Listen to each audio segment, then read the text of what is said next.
Syllabus start करने से पहले ओवरव्यू लेंगे कि पूरे साल हम पढ़ने क्या वाले हैं।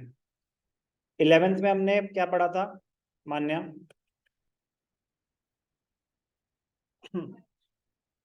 Micro economics. 50% was micro economics, बिल्कुल correct. And the second was statistics. 50% micro economics, 50% statistics. Statistics का कोई यूजेज नहीं होगा 12th। तो अगर आपकी स्टैट्स वीक है कोई प्रॉब्लम नहीं, 0% यूज होगा। स्ट्रांग है कोई फायदा नहीं, बिल्कुल यूज नहीं होगी 12th में। कॉलेज में सब यूज होगा, आगे लाइफ में सब यूज होगा, बट मेरे 12th को इम्पैक्ट नहीं कर रहा। तो ये चीजें भी पता होना चाहिए कि बर्डन नहीं है, कि वो चीज कैरी फॉरवर्ड हो रही है तो फिर उसको रिवाइज कर लें, उसको स्ट्रॉन्ग कर लें कि वो यूज होने वाला है, वरना प्रॉब्लम होगी, नहीं होगा use. Micro economics 2 to 5% use होगा, जितना होगा उतना दोबारा आपको एक्सप्लेन किया जाएगा। तो पुराना कोई बर्डन हम कैरी नहीं कर रहे। कोई कॉन्सेप्ट आपका स्ट्रांग है काम नहीं आएगा, वीक है प्रॉब्लम क्रिएट नहीं करेगा। बेसिक अंडरस्टैंडिंग माइक्रो इकोनॉमिक्स के टर्म्स, इक्विलिब्रियम का मतलब क्या होता है, कुछ चीजें हैं जो टर्म्स अगर यूज होंगे भी तो वो दोबारा एक्सप्लेन करी जाएंगी। अनलाइक अकाउंट्स, कि अगर आपको 11th का अकाउंट्स नहीं आता आप 12th का नहीं कर सकते, प्रॉब्लम में ही रहोगे पूरे साल। इको में ऐसा कुछ भी नहीं। मैं कह रहा हूँ कि अगर आपने 11th का इको करा ही नहीं ना तो भी 12th का बिल्कुल एक अलग सी दुनिया है। एडवांटेज भी है, डिसएडवांटेज भी है। डिसएडवांटेज उसके लिए जिसने इतने अच्छे से करा, बट जिसने अच्छे से करा आपको एंट्रेंस में पूरा काम आएगा, आपको कॉलेज में पूरा काम आएगा, क्योंकि कंप्लीट इकोनॉमिक्स क्या है, माइक्रो भी, मैक्रो भी, आईडी भी, स्टैटिस्टिक्स भी। उसको ब्रेक कर दिया है, बस उसको ब्रेक कर दिया है। तो 12th में दो सेगमेंट्स है, 12th में दो सेगमेंट्स है, ध्यान से देखेंगे। बोर्ड एग्जाम 80 मार्क्स का है, 20 मार्क्स में 12 मार्क्स की आपकी प्रोजेक्ट फाइल है, 8 मार्क्स का आपका वाइवा है। प्रोजेक्ट फाइल आप एक हफ्ते में बनाए, एक दिन में बनाए, एक महीने में बनाए, अगर कॉन्सेप्ट की कोई वायोलेशन नहीं है तो पूरे मार्क्स ही मिलेंगे, चाहे आपने उसमें हीरे लगा रखे हैं या प्लेन पेपर पे है, उसमें फुल मार्क्स ही मिलेंगे अगर आपके कॉन्सेप्ट क्लियर हैं तो। आपने कोई वायोलेशन नहीं करी, कोई गलत इन्फॉर्मेशन ही दे दी, तभी मार्क्स कटते हैं। वाइवा में नॉर्मली प्रोजेक्ट से रिलेटेड क्वेश्चन पूछते हैं इको में, अदरवाइज वो कॉन्सेप्ट से रिलेटेड कुछ भी पूछ सकते हैं। तो कुछ अलग नहीं करना, जो प्रोजेक्ट पढ़ रहे हो आंख बंद करके कॉपी मत करना, कॉपी भी करो तो रीड करना कि लिखा क्या है, क्योंकि वो प्रोजेक्ट फाइल ऐसे ऐसे करके कोई भी क्वेश्चन पूछ सकते हैं आपको वाइवा में। वो 20 मार्क्स फ्री के हैं, उनको फ्री का रहने देना। वाइवा के लिए आपको कुछ अलग नहीं करना, जो आप कोर्स कर रहे हो उसको बस ढंग से करते रहना है। बातें 80 मार्क्स पे, 80 मार्क्स में 50% क्या है, मैक्रो इकोनॉमिक्स। 50% क्या है, macro economics. 50% which is equal to 40 marks. 40 marks macro economics. Micro और मैक्रो में क्या फर्क होता है? Micro economics is the study of individuals. It is a study of individuals. We break down the economy into small parts and study them individually. Consumer behaviour study किया जाता है, producer behaviour study किया जाता है। Consumers micro concept, producers micro concept. ध्यान से देखेंगे। Consumer behaviour study किया था, कंज्यूमर्स इक्विलिब्रियम कैसे एसरटेन होता है ये स्टडी किया था। प्रोड्यूसर्स बिहेवियर स्टडी किया था, प्रोड्यूसर इक्विलिब्रियम कैसे एसरटेन होता है ये स्टडी किया था। मार्केट इक्विलिब्रियम स्टडी किया था। तो डाउट आता है sir market, market micro concept कैसे हुआ? Breaking down the economy into small individuals, micro concept, understandable. But when we are studying the entire market, वो माइक्रो कॉन्सेप्ट कैसे हुआ? और अगर वो माइक्रो है तो फिर मैक्रो क्या होगा? तो कोई बता सकता है कि मार्केट इक्विलिब्रियम माइक्रो कॉन्सेप्ट कैसे है? Anyone? Very good, perfect answer. जब हमने मार्केट इक्विलिब्रियम पढ़ा भी था, जब हमने मार्केट डिमांड पढ़ा भी था, जब हमने मार्केट सप्लाई पढ़ा भी था। Market demand, sum of individual demand, sum of individual demand for a particular commodity, for a particular commodity. तो sum of individual demand for laptops, sum of individual demand for cars. ठीक है ना, एक particular commodity की बात हो रही थी, एक पर्टिकुलर इंडस्ट्री की बात हो रही थी। When we study macroeconomics, we study aggregate demand. We study aggregate demand. Aggregate demand is the sum of individual demand for all the goods and services. For all the goods and services. So aggregate demand is a macro concept. Market demand was a micro concept. When we are studying macroeconomics, we are studying the entire economy. National income, macro concept. Per capita income, micro concept. तो हमारे course में अब micro economics नहीं है, macro economics है. Individual का equilibrium नहीं निकालेंगे, नेशन का इक्विलिब्रियम निकालेंगे. तो नेशन का इक्विलिब्रियम, नेशन को इंसान थोड़े ना है, क्योंकि कंज्यूमर में तो पता चल जाता है सेटिस्फैक्शन. तो कंज्यूमर इक्विलिब्रियम, प्रोड्यूसर के प्रॉफिट्स मैक्सिमम हो गए, प्रॉफिट मैक्सिमाइजेशन, तो प्रोड्यूसर्स इक्विलिब्रियम. ये नेशन का इक्विलिब्रियम कैसे निकलेगा? मार्केट का इक्विलिब्रियम कैसे निकाला था? Very good. By the forces of market demand and market supply. So when market demand is equal to market supply, तो था market equilibrium. When aggregate demand will be equal to aggregate supply, the nation, the economy will be said to be in equilibrium. तो nation का भी equilibrium निकाला जा सकता है, निकालेंगे. Point 50% है macroeconomics, 50% है IED, Indian Economic डेवलपमेंट. दोनों का आपस में कोई लेना देना नहीं, बिल्कुल कोई लेना देना नहीं है. इतना लेना देना नहीं है. पहले तो क्या होता था, 11th में होता था आईईडी और स्टैटिस्टिक्स, 12th में होता था माइक्रो इकोनॉमिक्स और मैक्रो इकोनॉमिक्स. अब माइक्रो इकोनॉमिक्स भी दिमाग लगाने वाला होता है, ग्राफ्स होते हैं. मैक्रो इकोनॉमिक्स भी थोड़ा सा दिमाग लगाने वाला होता है, एनालिटिकल होता है. तो उन्होंने कहा कि इनका बर्डन कम कर देते हैं, तो माइक्रो इकोनॉमिक्स ले गए 11th में, आईडी को ले आए 12th में. मैक्रो इकोनॉमिक्स में और आईडी में, आईडी इजियर है, आईडी इजियर है, बट इजी डिफिकल्ट नहीं बोलूंगा, मैं बोलूंगा डिफरेंट है. आईडी करने का तरीका बिल्कुल अलग होगा. ID is purely information based, macro economics is concept based. Concept based क्या होती है? कोई चीज जिनके रूल्स हैं, लॉजिक है, रूल आता होगा, लॉजिक समझ आएगा, तो आप उसको अप्लाई कर पाएंगे. जिस तरीके का क्वेश्चन आएगा, डायरेक्ट क्वेश्चन नहीं आएंगे मैक्रो में, एनालिटिकल क्वेश्चन आएंगे. कि आप फॉर एग्जांपल एक छोटा सा आप सीखोगे मैक्रो इकोनॉमिक्स में, बैंकिंग में repo rate, repo rate, reposition rate, repo rate, repurchase rate. Repo rate का मतलब क्या होता है? Repo rate is the rate of interest at which the RBI lends money to commercial banks. RBI is the Central Bank of India. Central Bank of India commercial banks को loans देता है, तो जिस रेट ऑफ इंटरेस्ट पे दे रहा है उसको बोलते हैं रेपो रेट. तो आपको बैंकिंग सिखाएगा रेपो रेट क्या होता है, कॉन्सेप्ट सिखाएगा. क्वेश्चन क्या आ सकता है? Inflation is very high, inflation is very high, what should the central bank और the RBI do to control inflation? तो ये होते हैं कॉन्सेप्ट बेस्ड क्वेश्चंस. तो repo rate is the rate of interest. अगर इन्फ्लेशन बहुत ज्यादा है इकोनॉमी में, मतलब महंगाई बहुत ज्यादा है. माइक्रो में हमने बचपन में सीखा था कि किसी भी चीज के प्राइसेस कब बढ़ते हैं. मैं कह रहा हूँ माइक्रो को भूल जाओ, कॉमन सेंस की बात करते हैं. किसी भी चीज के प्राइसेस कब बढ़ते हैं? Manya, very good, perfect answer. Shortage है, डिमांड बढ़ रही है, सप्लाई उतनी बढ़ नहीं पा रही, तो शॉर्टेज है, तो प्राइसेस बढ़ेंगे. तो क्या करना चाहिए गवर्नमेंट को? सप्लाई बढ़ाने की कोशिश, पहली चीज. बट सप्लाई बढ़ाना उतना आसान नहीं होता. इमीडिएटली अगर कुछ करना है तो डिमांड को कंट्रोल करो, इमीडिएटली अगर कुछ करना है तो डिमांड को कंट्रोल करो. सप्लाई चेंज होने में तो टाइम लगता है, इंडस्ट्रीज इन्वॉल्व होती है. तो चाहेंगे बढ़ाओ बढ़ाओ, लेकिन कैसे बढ़ाओ? इंडस्ट्री सेटअप होगी तभी प्रोडक्शन बढ़ेगी. It is a long process.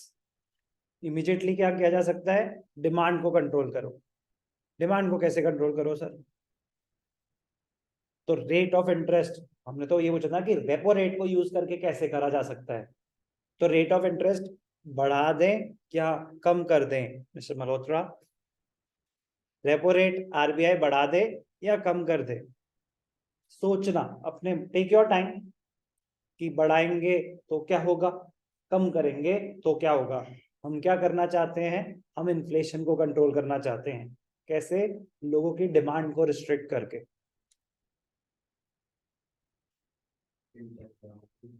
Correct answer. तो लॉजिक समझा, अप्लाई करा, रेपो रेट को बढ़ा दो। रेपो रेट को बढ़ा के क्या होगा, कॉस्टली पड़ेगा कमर्शियल बैंक्स को लोन, तो या तो कमर्शियल बैंक्स कम बोरो करेगा, अगर बोरो पूरा कर रहा है तो वो आगे कंज्यूमर को ज्यादा रेट चार्ज करेगा। जब कमर्शियल बैंक को महंगा मिल रहा है तो कमर्शियल बैंक भी तो आगे कंज्यूमर्स को महंगा रेट ऑफ इंटरेस्ट ऑफर करेगा। आपको अगर रेट ऑफ इंटरेस्ट ज्यादा मिलेगा, चार्ज होगा चार्ज, तो आप कम लोन बोरो करोगे या ज्यादा?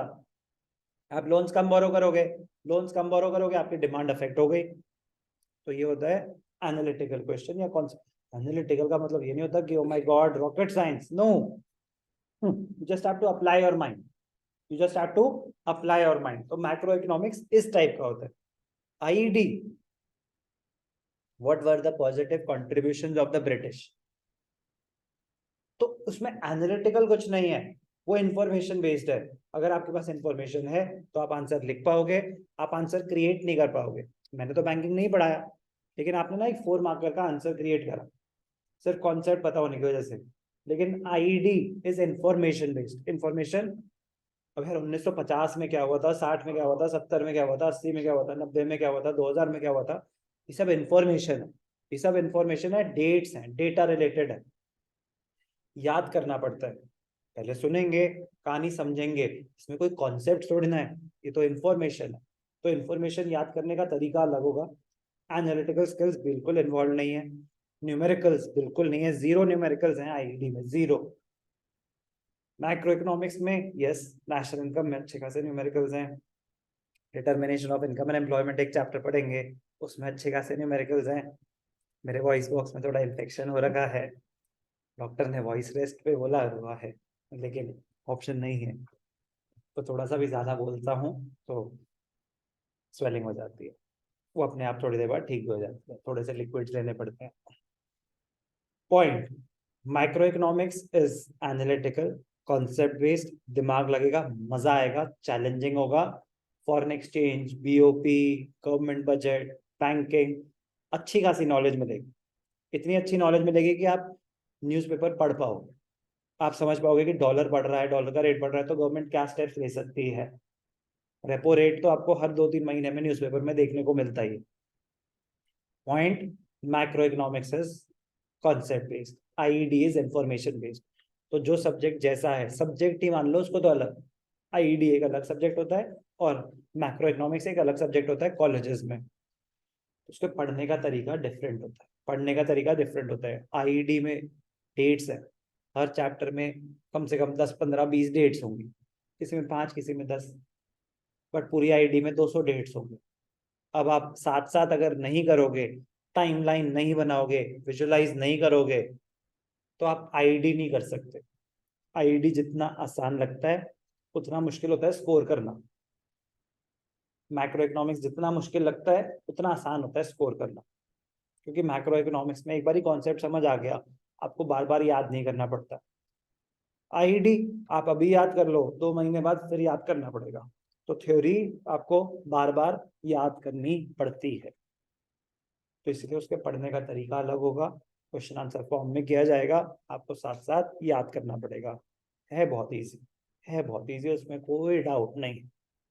ओके, 12th की इकोनॉमिक्स 11th की इकोनॉमिक्स से ज्यादा आसान। ओके, 12th की इकोनॉमिक्स 11th की इकोनॉमिक्स से ज्यादा आसान है। रीजन, स्टैटिस्टिक्स नहीं, that is the only reason. क्योंकि स्टैटिस्टिक्स और कुछ नहीं, वो टाइम कंज्यूमिंग होते थे, उसके न्यूमेरिकल्स वो होते थे 4 मार्क के, लेकिन उनमें 10-10, 15-15, 20-20 मिनट लग जाते थे। नहीं है, जो 12th के न्यूमेरिकल्स हैं वो इजी हैं, उसके लिए सिर्फ आपको प्लस माइनस आना चाहिए, कोई अंडर रूट नहीं निकालना पड़ेगा, कोई लॉन्ग टर्म डिविजन ऐसी कुछ नहीं, बेसिक कैलकुलेशंस हैं, बट कॉन्सेप्ट्स हैं। कॉन्सेप्ट्स 11 से ज्यादा हैं, बट मजेदार, मजेदार। 2 पार्ट्स में है, एक मैक्रो इकोनॉमिक्स और एक आईईडी। मैक्रो इकोनॉमिक्स में एक पूरी यूनिट है नेशनल इनकम, एक पूरी यूनिट है नेशनल इनकम, कितने मार्क्स की, 10 मार्क्स की। नेशनल इनकम 4 चैप्टर्स में डिवाइडेड है, संदीप घर में 4 हो सकते हैं, किसी में 5 हो सकते हैं। नेशनल इनकम एक यूनिट है, entire unit is for 10 marks. National income approximately 1 महीना चलता है, अप्रोक्सीमेटली नेशनल इनकम 1 महीना चलता है। But very very interesting concept. GDP निकाल रहे हैं नेशन की। जीडीपी टर्म तो सुना होगा, कंट्रीज को कंपेयर करते हैं तो जीडीपी ग्रोथ रेट इसका क्या है, तो किसी भी इकोनॉमी का ग्रोथ रेट चेक करना हो तो उनका जीडीपी कंपेयर किया जाता है, जीडीपी मेजर किया जाता है। तो GDP is gross domestic product. जब हम चैप्टर पढ़ेंगे तो हम देखेंगे कि एनएनपी भी कुछ होता है, एनएनपी एट एफसी कुछ होता है, जो भी है वो हम जब चैप्टर आएगा तब बात करेंगे। पॉइंट इज नेशनल इनकम, एक नेशन की इनकम कैसे मेजर करी जाती है, बहुत बड़ी चीज है। वो सीखेंगे, वो सीखेंगे क्या क्या मेथड्स हैं, इनकम मेथड क्या है, एक्सपेंडिचर मेथड क्या है, वैल्यू एडेड मेथड क्या है। Very very interesting but very lengthy chapter, very lengthy chapter but very very interesting. Numericals बहुत सारे हैं बट बहुत ज्यादा इजी हैं अगर आपको कॉन्सेप्ट समझ आए तो। कॉन्सेप्ट मुश्किल नहीं है, सिर्फ और सिर्फ कंसिस्टेंसी चाहिए होगी। मैं खुद बोल रहा हूँ ना 11th से ज्यादा आसान है। मतलब मैं मिसगाइड क्यों करूंगा, जैसे अकाउंट्स में मैंने बताया था ना कि बेटा 11th के कॉन्सेप्ट नहीं आते तो 12th में मर जाओगे। मैं यहाँ खुद ही बता रहा हूँ कि 11th के नहीं आते तो कोई दिक्कत ही नहीं है, यूज ही नहीं हो रहे। तो मैं बस फैक्ट्स बता रहा हूँ आपको। आसान है तो आसान है, दिक्कत कहाँ आती है, lack of consistency, lack of consistency. National income 10 marks. Money and banking, money and banking very very interesting, very very small chapter. दो पार्ट्स में डिवाइडेड है, मनी अलग होता है, बैंकिंग अलग होता है। मनी में हम पढ़ेंगे एवोल्यूशन ऑफ मनी। इनिशियली क्या होता था, बार्टर सिस्टम होता था, फिर मेटालिक मनी आई, फिर plastic money, credit money, evolution. Components of money supply क्या होते हैं, बैंक्स का क्या फंक्शन है, कमर्शियल बैंक्स क्या होते हैं, सेंट्रल बैंक क्या होते हैं। कमर्शियल बैंक के फंक्शन हमारे कोर्स में नहीं है बट नॉलेज वाइज पता होने चाहिए। हमारे कोर्स में सेंट्रल बैंक के फंक्शंस हैं, क्रेडिट क्रिएशन किसका काम है, करेंसी इशू करना किसका काम है। मजेदार। चलो वैसी नॉलेज से अगर मैं आपसे पूछूं नोट कौन छापता है, मिनिस्ट्री ऑफ फाइनेंस या आरबीआई? कौन ट्राई करना चाहेगा, नोट कौन छापता है, आरबीआई या मिनिस्ट्री ऑफ फाइनेंस? बस बस बस मतलब आप ये कर चुके हो। हाँ। और कोई अपनी कॉमन सेंस से बताना चाहेगा? हाथी का तो हाथ गायब हो गए हाथी जो इतने हाथ उठ रहे थे, तो क्या मतलब ऐसा भी कुछ होता है आप हाथ उठाया था बेटा, क्या बोलो, क्या कहना चाहते थे? आरबीआई, ठीक है अब आप बोलो।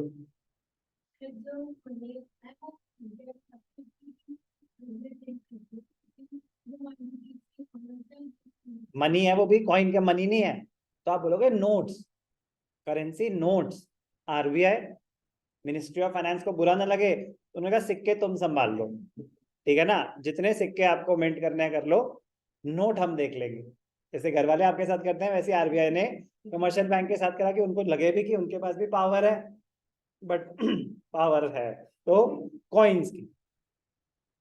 एंड 1 रुपी नोट, क्यों उनको हम भी नोट छापेंगे, कह रहे अच्छा ठीक है, 1 रुपए का नोट तुम छाप लो तो 1 rupee note and coins, 1 rupee note भी, 1 rupee note and coins RBI, बाकी मिनिस्ट्री ऑफ फाइनेंस, बाकी सारे नोट्स आरबीआई, बाकी सारे नोट्स आरबीआई।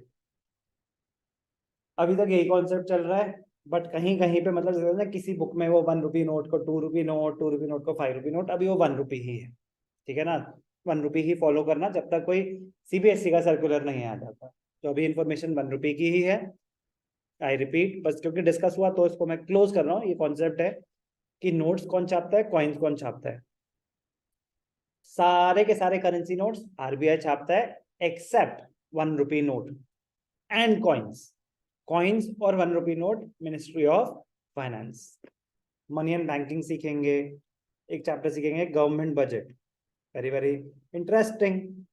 सोचो जब बजट आता है तो बड़ी खबर होती है कि नहीं होती, बड़ी न्यूज है, स्टॉक मार्केट अफेक्ट होती है, बहुत सारी चीजें अफेक्ट होती हैं। तो budget is one of the most important document for an economy, one of the most important. Allocation होती हैं कि गवर्नमेंट इस साल के सेक्टर में कितना खर्चा करेगी, लैक्स एंड लैक्स ऑफ करोड़ का बजट बनता है। तो yes it is a very very important document. आपको सिखाया जाएगा कि उसके कंपोनेंट्स क्या होते हैं, इतना सीख पाओगे कि रीड कर पाओ, कि अगर आपके सामने गवर्नमेंट बजट रख दिया जाए तो आप उसको रीड कर पाओगे। अच्छा, कैपिटल एक्सपेंडिचर इतना है, रेवेन्यू एक्सपेंडिचर इतना है, कैपिटल रिसीट्स इतनी है, रेवेन्यू रिसीट्स इतनी है। आपको कंपोनेंट्स पता होंगे कि कैपिटल रिसीट्स के कंपोनेंट्स क्या होते हैं, रेवेन्यू रिसीट्स के कंपोनेंट्स क्या होते हैं, कैपिटल एक्सपेंडिचर के कंपोनेंट्स क्या होते हैं, रेवेन्यू एक्सपेंडिचर के कंपोनेंट्स क्या, it is an important thing. मतलब अगर वो नॉलेज आ जाए तो you will be at an advantage. ठीक है ना, मतलब खुद को अच्छी फील आती है कि यार हाँ मतलब इतनी बड़ी चीज हम रीड कर पाएंगे, अंडरस्टैंड कर पाएंगे। यस, सिर्फ 2 क्लासेस ऑफ गवर्नमेंट बजट में तो इतना कोई टेक्निकल चीजें नहीं होती। आप बना थोड़ी ना रहे हो, आप तो बस रीड कर रहे हो। तो मैं कह रहा हूँ अभी उतनी नॉलेज ही आएगी ना कि आप उसको रीड कर पाओ, कि अगर बजट अच्छा इस साल इन्होंने ये करा है, इस वजह से इतनी डेफिसिट्स आ रहे हैं, इस वजह से बोरोइंग करनी पड़ रही है। तो डेफिसिट का मतलब क्या होता है, डेफिसिट, रेवेन्यू डेफिसिट क्या होता है, डेफिसिट का मतलब शॉर्टफॉल होता है। बाकी चैप्टर में सीखेंगे कि रेवेन्यू डेफिसिट क्या होता है, फिस्कल डेफिसिट क्या होता है, बजटरी डेफिसिट क्या होता है। मैक्रो इज वेरी इंटरेस्टिंग, मजा आएगा। Determination, determination of income, determination of income and employment. इस चैप्टर में हम सीखेंगे कि नेशन का इक्विलिब्रियम कैसे एसरटेन होता है। One of the biggest chapter of entire class 12th और बिगेस्ट यूनिट। ये एक चैप्टर नहीं है, ये यूनिट है, यूनिट। इसमें भी 3 या 4 चैप्टर्स है। जैसे नेशनल इनकम एक यूनिट है, मनी एंड बैंकिंग एक यूनिट है, बट मनी बहुत ही छोटा चैप्टर है, तो वो एक चैप्टर के साइज का ही है। गवर्नमेंट बजट एक यूनिट भी है और एक ही चैप्टर भी है। Determination of income and employment, determination of equilibrium level of output, equilibrium level of income, one of the biggest unit of class 12th। 12 marks की भी है, ठीक है ना, सबसे ज्यादा वेटेज भी इसी की है। इसमें मल्टीपल चैप्टर्स पढ़ेंगे। नेशन इक्विलिब्रियम कैसे अटेन करता है, when aggregate demand is equal to aggregate supply. Aggregate demand के कंपोनेंट्स क्या होते हैं, एग्रीगेट सप्लाई के कंपोनेंट्स क्या होते हैं, बहुत सारी टर्म्स और कुछ ग्राफ्स। ग्राफ्स पे अगर आए, नेशनल इनकम में कोई ग्राफ नहीं है, मनी एंड बैंकिंग में कोई ग्राफ नहीं है, गवर्नमेंट बजट में कोई ग्राफ नहीं है, इनकम एंड एम्प्लॉयमेंट में काफी सारे ग्राफ्स हैं, इनकम एंड एम्प्लॉयमेंट में काफी सारे ग्राफ्स हैं। Last unit of macro, foreign exchange, foreign exchange and balance of payments, foreign exchange and balance of payments बड़ा ही मजेदार है, क्योंकि फॉरेन एक्सचेंज की नॉलेज सबकी क्लोज टू जीरो होती है। एक्सक्यूज मी, फॉरेन एक्सचेंज की नॉलेज सबकी क्लोज टू जीरो होती है। तो आप कुछ अच्छी चीजें सीखेंगे इसमें कि फॉरेन एक्सचेंज रेट कैसे डिटरमिन होता है। अगर डॉलर का रेट बढ़ रहा है तो उसमें हमारा फायदा है या नुकसान है, फायदा भी हो सकता है। कैसे होगा वो हम देखेंगे ना, कि कैसे exports become cheaper, imports become costlier. आप एक्सपोर्ट ओरिएंटेड कंट्री हो या इंपोर्ट ओरिएंटेड कंट्री हो, तो पता चलेगा कि डॉलर के बढ़ने से फायदा हो रहा है या नुकसान हो रहा है। उसके लिए आपको क्या गवर्नमेंट इंटरवीन कर सकती है, क्या आरबीआई इंटरवीन कर सकता है डॉलर के रेट को कंट्रोल करने के लिए। मजेदार चीज, मजेदार चीजें। मैक्रो में जो सबसे इंटरेस्टिंग पॉइंट होगा वो ये होगा कि इकोनॉमी में ये हम फेस कर रहे हैं, तो कैसे गवर्नमेंट बजट यूज किया जाए, कैसे बैंकिंग यूज की जाए। मॉनेटरी पॉलिसी बैंकिंग में सीखेंगे, फिस्कल पॉलिसी गवर्नमेंट बजट में सीखेंगे। तो पॉलिसीज कैसे यूज करती है government to stabilise the economy, to stabilise the economy. कि अगर एक्सट्रीम सिचुएशन है, मासिव इन्फ्लेशन है, तो क्या होगा, रिसेशन फेस कर रहे हैं तो क्या होगा, डिफरेंट डिफरेंट सिचुएशन में उन्हीं टूल्स को कैसे यूज किया जाएगा। बहुत ही मजेदार, बहुत ही इंटरेस्टिंग। और मजा तो तब आएगा when we go beyond the book, when we go beyond the book. तो पेपर देना तो बहुत ही सिंपल सा काम रह जाएगा, वो मेरी गारंटी है। बट मैं कह रहा हूँ कि don't restrict yourself only to the book, ठीक है ना। नॉलेज पूरी गेन करें, एग्जामिनेशन पॉइंट ऑफ व्यू तो डेफिनेटली करें ही करें प्लीज, क्योंकि आगे एग्जाम नहीं होंगे, कॉन्सेप्ट यही रहेंगे। तो थोड़ा सा और बस डीप चले गए तो आगे बहुत काम आएगा। इकोनॉमिक्स एक ऐसा सब्जेक्ट है जो साइंस वालों के पास भी होता है, कॉमर्स वालों के पास भी होता है, ह्यूमैनिटीज वालों के पास भी होता है, कोई ना, इंग्लिश के बाद ये एक लौता सब्जेक्ट है जो हर स्ट्रीम में लोग लेते हैं और ऑप्शन होता है। कहीं ना कहीं उसकी इंपॉर्टेंस बहुत ज्यादा है, कहीं ना कहीं लाइफ में उसकी इंपॉर्टेंस बहुत ज्यादा है। आगे आप कुछ भी कोर्स करें, कोई भी फील्ड में जाए, तो वहां पे भी इसके होने के chances close to 100%। So please अभी ढंग से कर लोगे तो दोबारा नहीं करना पड़ेगा, वरना हर बारी सेम चीज आपको दोबारा करनी पड़ेगी। बाकी 50% क्या है? आईईडी। बाकी 50% क्या है? IED, Indian economic development. बोलना तो नहीं चाहूंगा बट बोलना पड़ेगा। It is like history, it is like history. Control करना पड़ेगा, नींद बहुत आएगी, ठीक है ना, बट उसी से तो लड़ना है कि कैसे होश में रहने की एक्टिंग करी जाए। तो वो आपको आईडी सिखाएगा, वो आपको आईडी सिखाएगा कि कैसे आप स्ट्रेट फेस के साथ बैठे, चाहे आपको जितनी मर्जी नींद आ रही हो। आईडी में अक्सर ऐसा होता है, बीच बीच में क्वेश्चन पूछे जाएंगे तो थोड़ी सी नींद खुलेगी, फिर वापस चली जाएगी। ये मतलब सबसे ज्यादा टैलेंटेड हमारे, नाम नहीं ले सकता क्योंकि क्लास रिकॉर्ड हो रही है, बट ये मेरे सामने बैठ के भी सो सकती है। ये तो अकाउंट्स में सो जाती है, तो आईडी में तो मतलब बिस्तर चाहिए होगा। It is deceptive, it is deceptive, IED is deceptive. बहुत आसान लगती है। किसी के भी स्कोर्स देखना बाद में, ज्यादा मैक्रो में ला रहे होते हैं, आईईडी में कटते हैं जो कटते हैं। मैक्रो में अगर कॉन्सेप्ट आता तो पूरे में देंगे, नहीं आता तो जीरो में देगा, क्योंकि आप बिल्कुल उल्टी बात ही कर रहे हो। आईडी में तो कहानी है ना, आप अपने मन से लिखोगे कि जैसे मैंने पूछा कि what was the state of Indian economy on the eve of independence, कि जब हमने इंडिपेंडेंस गेन करी, एक बार चैप्टर रीड कर लिया तो बस थोड़े बहुत वर्ड सुन लिए कि इन्होंने हमारा हालत खराब कर दी थी, बस बाकी कहानी हम बना लें ऐसा। इसीलिए आईडी डिसेप्टिव होता है। एक ही तरीका है आईडी करने का, साथ साथ लिख के याद करना, अदरवाइज आईडी नहीं होता। इससे पहले एक बार हम पढ़ लेते हैं ना, एक बार समझ लेते हैं, कुछ भी नहीं है समझने के लिए, कुछ भी नहीं है। मैक्रो, हाँ, first round understanding, then application part. ID direct question answers, direct. Okay please, ID का ब्रेकअप भी मैं आपको दे ही देता हूँ। ध्यान से देखेंगे, आईडी 40 मार्क्स का है, 3 यूनिट्स में डिवाइडेड है, 3 यूनिट्स में डिवाइडेड है, 5 यूनिट्स हो चुकी हैं, ठीक है ना। मैक्रो में यूनिट 6 बोला जाता है, first unit of ID unit 6। इसमें 3 चैप्टर्स हैं। तो कहानी है, पूरी टाइमलाइन है, 1947 से लेके टिल डेट, 1947 से लेके टिल डेट। 1947 हो गया Indian economy on the eve of independence, तो पहला चैप्टर है Indian economy on the eve of independence. जब इंडिया ने इंडिपेंडेंस गेन करी तो स्टेट ऑफ इकोनॉमी क्या थी, कैसी सिचुएशन थी, उसमें सब पे नहीं, एग्रीकल्चरल सेक्टर पे फोकस किया जाएगा, इंडस्ट्रियल सेक्टर पे फोकस किया जाएगा, और ट्रेड पे, और कुछ चीजें जैसे demographic condition, birth rate, death rate, infant mortality rate, मतलब हेल्थ कंडीशंस।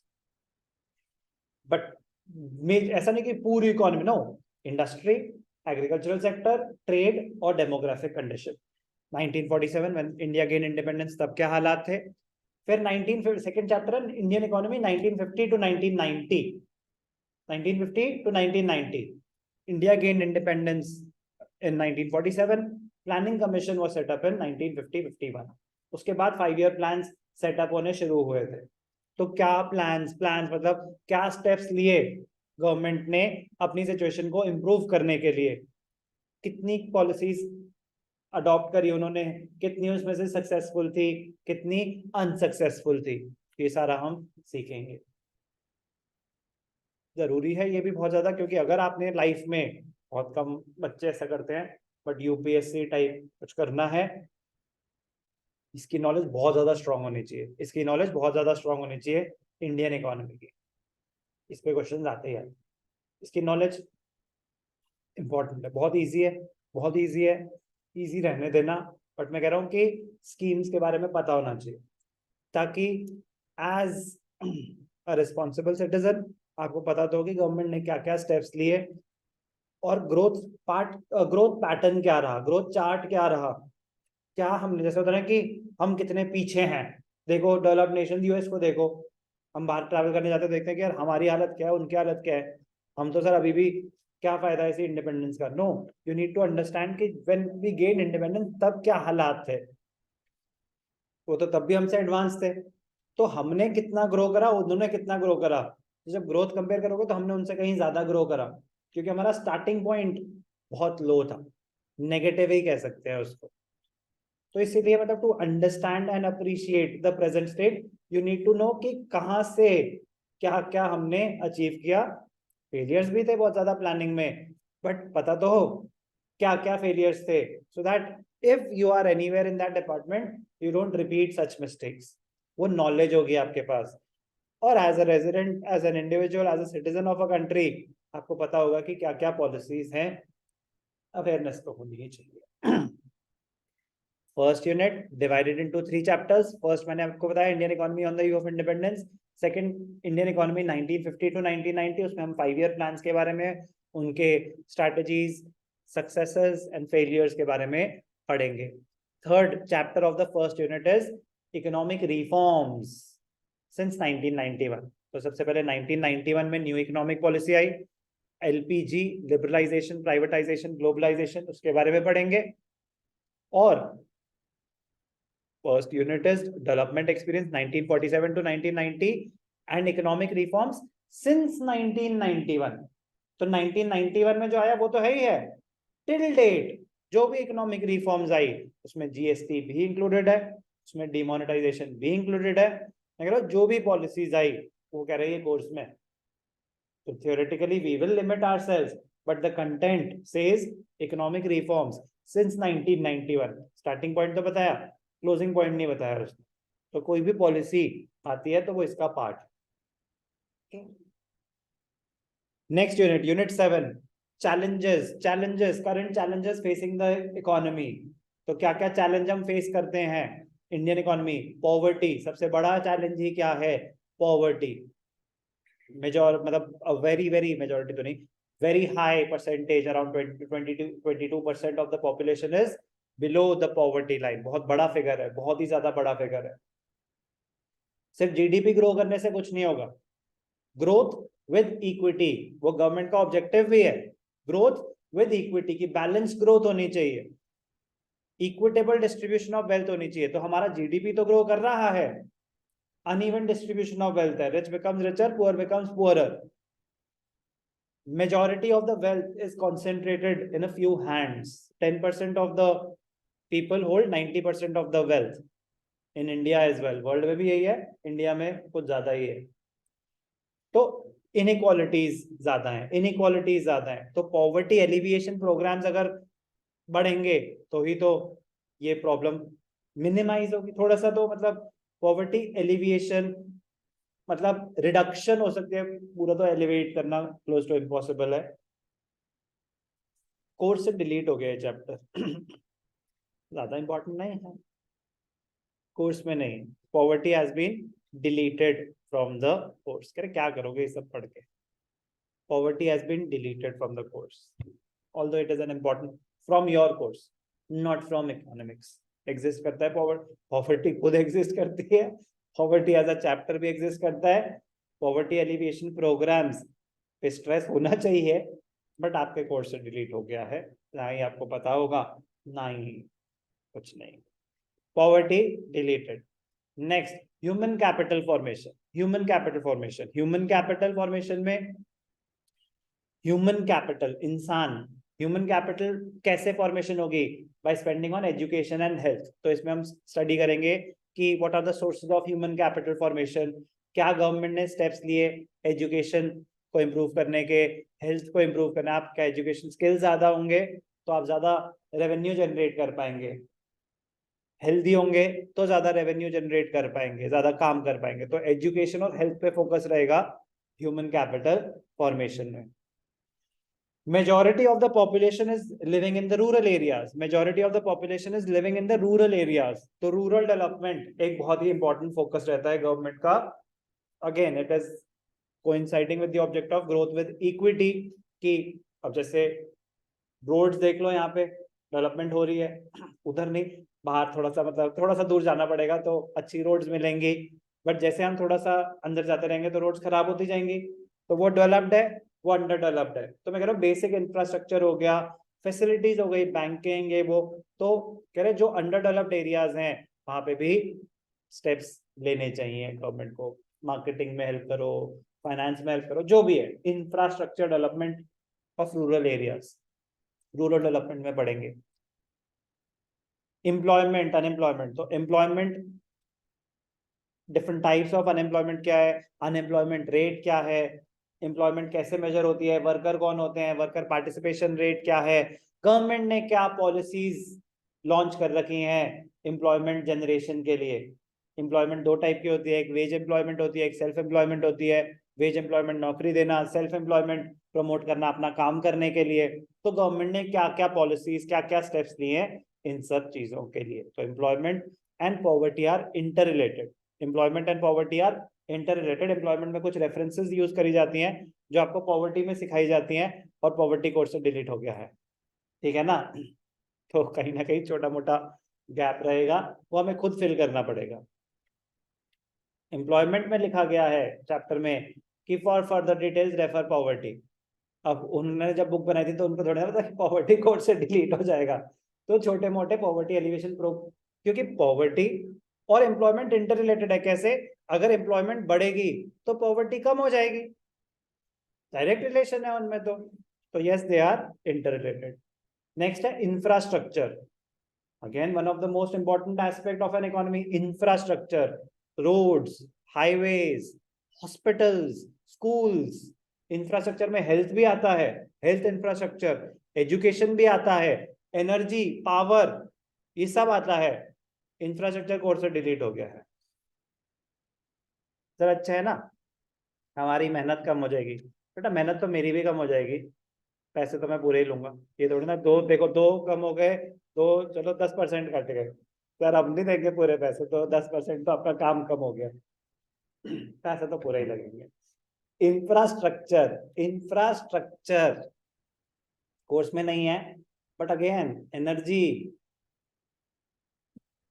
उसमें इतनी अच्छी चीजें हैं, मतलब conventional sources of energy, non conventional sources of energy, biodegradable, non biodegradable, मतलब जनरल नॉलेज यस, ये कहीं तक तो जनरल नॉलेज ही है, बट उस चैप्टर का पर्पस था कि उसको थोड़ा सा डिटेल में अंडरस्टैंड करोगे, क्यों सोलर पावर इंपॉर्टेंट है, क्यों थर्मल पावर हमारे को लॉन्ग रन में एनवायरनमेंट के लिए सही नहीं है।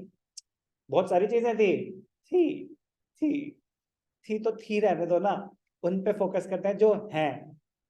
बट मैं बता रहा हूँ कि वो हैं, आपके कोर्स में नहीं है।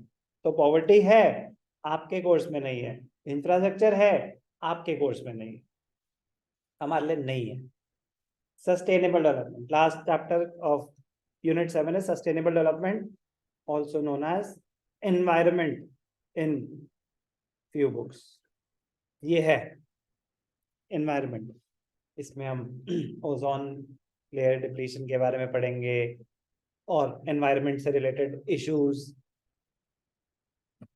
ग्रीन हाउस गैसेस क्या होती हैं। इंटरेस्टिंग चैप्टर है, मतलब ये इकलौता वैसा चैप्टर है जिसका हिस्ट्री से, मतलब ये बिल्कुल ही pure entertainment general knowledge based chapter है सस्टेनेबल डेवलपमेंट। कोई ऐसा नहीं होगा कि आपको ये डेट याद, मतलब डेफिनेटली कुछ प्रोटोकॉल्स की डेट याद करनी पड़ेगी, कुछ एक्ट्स जो इंट्रोड्यूस हुए हैं उनकी, but it is still a very very light and interesting. मतलब जैसे बाकी आईडी भी इंटरेस्टिंग है, बट उनके लिए जिनको हिस्ट्री पसंद है, वरना वो इंफॉर्मेशन बेस्ड है। This is interesting, sustainable development is the only interesting, मतलब वेरी वेरी इंटरेस्टिंग चैप्टर, बाकी सब भी इंटरेस्टिंग है। लास्ट यूनिट है डेवलपमेंट एक्सपीरियंस। डेवलपमेंट एक्सपीरियंस किसका? India and it's neighbours. तो इंडिया, चाइना, पाकिस्तान के परफॉर्मेंस को कंपेयर किया जाएगा, किसने कैसा परफॉर्म किया, डिफरेंट, कब इंडिपेंडेंस गेन करी, कब उन्होंने अपना प्लानिंग कमीशन सेटअप करा, कब न्यू इकोनॉमिक पॉलिसी उन्होंने, जिसे कहते हैं ना कि कब कौन सी पॉलिसी, किसने क्या क्या पॉलिसीज अडॉप्ट करी, कौन कितना सक्सेसफुल रहा, किसका जीडीपी ग्रोथ रेट क्या है, कि डिफरेंट डेमोग्राफिक इंडिकेटर्स की इस कंट्री में बर्थ रेट क्या है, डेथ रेट क्या है, ह्यूमन डेवलपमेंट इंडेक्स के बारे में, basically a comparison between the three Nations, India, China and Pakistan. तो ये है बेटा पूरा रास्ता जो हमें पूरे साल में कवर करना है। बार बार यही समझाता हूँ कि कोई भी सब्जेक्ट पढ़ रहे हो, कुछ भी कर रहे हो, तो एक ओवरव्यू लेना हमेशा एडवांटेज पे रहता है, कि कहीं पे अगर कोई चीज कनेक्ट हो रही होती है तो रिलेट करना बहुत इजी हो जाता है कि अच्छा ये तो उसमें भी काम आएगी, ये तो उसमें भी काम आएगी, तो पता तो ना कि वो पढ़ना है। अब जैसे कहीं रेपो रेट देखोगे तो थोड़ा सा 1% शायद होगा कि ओ ये तो हमें करना भी पड़ेगा, ये हमारे बैंकिंग में आएगा। गवर्नमेंट बजट की कोई बात होती है, डेफिसिट की कोई बात होती है, करंट अकाउंट डेफिसिट, ये सब बीओपी, बैलेंस ऑफ पेमेंट से रिलेटेड बातें हैं, फॉरेन एक्सचेंज की बातें आएंगी, तो 1% रिलेटेबिलिटी हो जाती है। क्योंकि अभी तो हम जरूर एक साथ तो पूरा कोर्स नहीं कर रहे ना, हो सकता है foreign exchange balance of payment तो हम 4 महीने बाद करें, तब जाके क्यों सुनना, अभी से ही थोड़ा सा मतलब रिलेट करना शुरू कर दो कि अभी भी आपके सामने ऐसी कोई टर्म आए तो स्टार्ट रीडिंग, एटलीस्ट मीनिंग तो पता हो उस टर्म का, जब यूज होगी तब यूज हो। तो ओवरव्यू होना जरूरी है। यूनिट 6 डेवलपमेंट एक्सपीरियंस पूरी 12 मार्क्स की है, 12 मार्क्स की पूरी यूनिट है। इंटरनल वेटेज उन्होंने चैप्टर्स की नहीं दे रखी। Current challenges facing the economy आपकी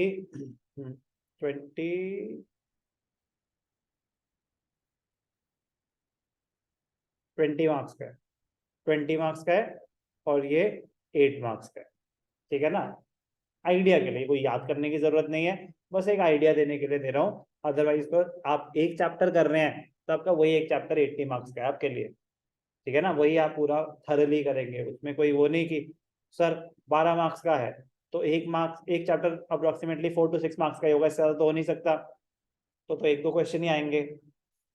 वो तो तब जब पूरे कोर्स का एग्जाम होगा, जब एक ही चैप्टर का एग्जाम है तो आपके लिए हर एक चीज इंपॉर्टेंट है। तो पता होना और उसको मिसयूज ना मतलब बेवकूफी होगी आपकी कि उस तरीके से कि दो ही तो क्वेश्चन आने हैं इस चैप्टर में से, कौन से हैं वो दो क्वेश्चन, वही बता दो हमें। वो पता होता तो फिर अप्रैल में क्यों, फिर हम जनवरी में शुरू करते पढ़ाई। यस और नो। तो प्लीज पहली बात तो हमें एग्जामिनेशन पॉइंट ऑफ व्यू से नहीं पढ़ना सिर्फ, दूसरा इंपॉर्टेंट अनइंपॉर्टेंट कुछ नहीं होता। हाँ किसी चीज की फ्रीक्वेंसी हाई होती है आने की, किसी की लो होती है, लो मतलब एक ही बार आया, तो तुम भी तो हो सकते हो वही लोग कि पहली बार आया हमारे टाइम ये क्वेश्चन तो मिसाल बनना है क्या, तो ट्रेंड एनालिसिस करने की कोशिश मत करो ये 10 बार ही आया है इस बार भी आएगा। अरे पढ़ने पे ध्यान दो। ठीक है ना, तो ये है आपका सिलेबस।